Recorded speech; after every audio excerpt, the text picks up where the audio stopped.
Hello, my name is Aniq Jamil, and this is a demo lesson where we'll be studying a past paper from BJC General Science. Let me share my screen first, and then we can start. Okay, so let's start with the first question. So the question says, which branch of science is the study of plants? So when we talk about science, we have three main branches. We have botany, we have zoology, and the third one is microbiology. Okay. Microbiology is the study of microorganisms. Okay. Zoology is the study of animals, and botany is the study of plants. Our answer here is botany. Okay. The rest two are like sub branches of science, and they're not like main branches. And I'm talking about study of organisms. So these three, they encompass all the living organisms. All right. And archaeology is a study of human past. They include like fossils, and anthropology is a study of humanity and their relation with the societies and cultures. Okay. The second question is, which of these is not an endangered species? First of all, we need to know what is meant by endangered. So there are two words. The first one is endangered, and the second one is extinct. Okay, extinct means whenever an organism has been erased from the planet Earth. Okay, like completely wiped out. You can't find a single organism of that species on the planet Earth. For example, dinosaurs, like they're extinct. All right. Endangered means whenever a species is close to extinction. So if we don't take care of them, they would soon extinct, and their numbers are decreasing over time.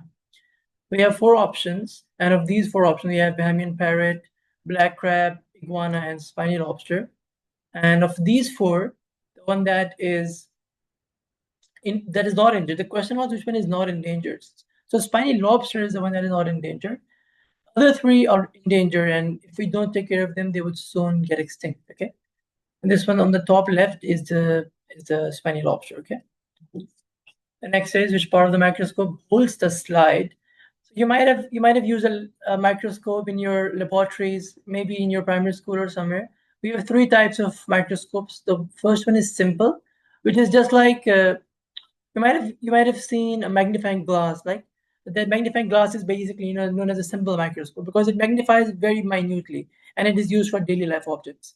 Then we have the compound microscope, which is the one shown in the diagram. Okay, which is used for objects which are slightly smaller than daily life objects. Okay, for example, you can view microbes, you can view bacteria and all that stuff. You need to prepare a slide and put that slide onto the stage. So our answer here basically is the C, which is a stage. This part is known as a stage, and that's where you place the slide. Okay, the third one is electron microscope, which is for highly small objects. Okay, let me show you a diagram of compound microscope here. So this is a compound microscope, and this is the place where we place the slide. Okay, and this place is known as a stage. Okay, and the other parts, A is the ocular lens. Okay, that's where you view the slide, and D is the mirror. All right, the mirror basically it reflects the light onto the slide so that you can view whatever's on the slide, and B is the objective lens. Okay. Okay. We have four. Which of these simple plants have no chlorophyll? So chlorophyll is a pigment which is usually found in plants. Okay, and the purpose of chlorophyll is basically it captures the sunlight and then uses the energy of the sunlight to create food. Okay, and one of the biggest indications of chlorophyll is that it has a green color. So any species or any organism which would have chlorophyll in it would have a green color. Let's look at all of these four options. We have algae, which is on the top left, green in color. Ferns and mosses are all green, but fungi are not green in color. Also, fungi is like a whole kingdom. So you have so many types of fungi. You have mushrooms and you have other fungi, and not all of them have green color. And even not all of them have chlorophyll. So our answer is fungi. Then we have where are the protons and neutrons found? So this is basically an image of an atom. And in an atom, we have electrons, which are these the ones revolving around in these orbits. We have protons and neutrons. And the question is, where are they found? So protons and neutrons are always found in the center, which is known as the nucleus. So let me show you a diagram here. This central part of an atom is known as a nucleus, and that's where protons and electrons are found. Okay.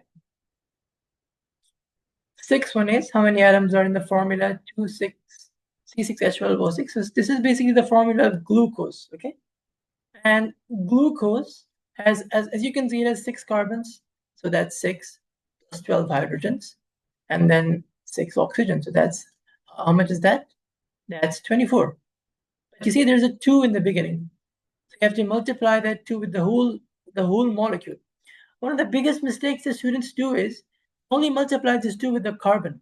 That's not the case. Whenever you have a number before a molecule, that number multiplies to all of the atoms inside the molecule. So when you multiply 2 to all of these numbers, you get 48. So our answer is 48. Okay. Okay. Then we have which of the following does not transmit sound? Okay. So see, right now, our options are gases, liquids, solids, and vacuums. Right now, when I'm talking to you, okay, so I have a laptop in front of me, and my sound is being transmitted to the microphone of the laptop. But there's still a medium between me and the laptop, which is a gas, right? There's air between me and the laptop. That means the sound can travel through gas. So gas cannot be the answer. Liquids, so fishes, they do communicate with each other inside the water, okay? So that means water can travel through liquids. That is also not an option. We don't hear the sound of fishes, but they do communicate with each other with their specific voices and sounds. And solids are also not the option, because you might have performed an experiment in your primary school where you take 2 glasses, and they're like, you have solid glasses of plastic, and you connect them with a string. And you speak in one of the glasses, and your sound is transmitted through the string to your friend who has the next glass. So that means sound can travel through solids too.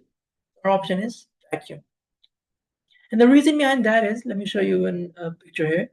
The reason is that sound requires particles to carry the sound waves to whatever the speaker is, okay? So what happens is, the first molecule, when in this picture, the first molecule will take the sound waves and will transmit the sound waves to the next particle, and from that to the next particle, and then to the next particle, and so on and on and on, okay? That's what happens, and that's how sound travels. Same is the case with liquids, same is the case with gases. The only difference is that the speed of sound differs in all of these, okay? But in vacuum, you don't have any of these particles, okay? Vacuum has no solids, no liquids, no gases. So there's nothing that can communicate or that can take the sound wave from the speaker and, communicate them to the whatever, who the listener is, okay? Which is why sound does not travel in vacuum, okay? All right, I think that's it, and I hope you have a great day, and take care. Goodbye.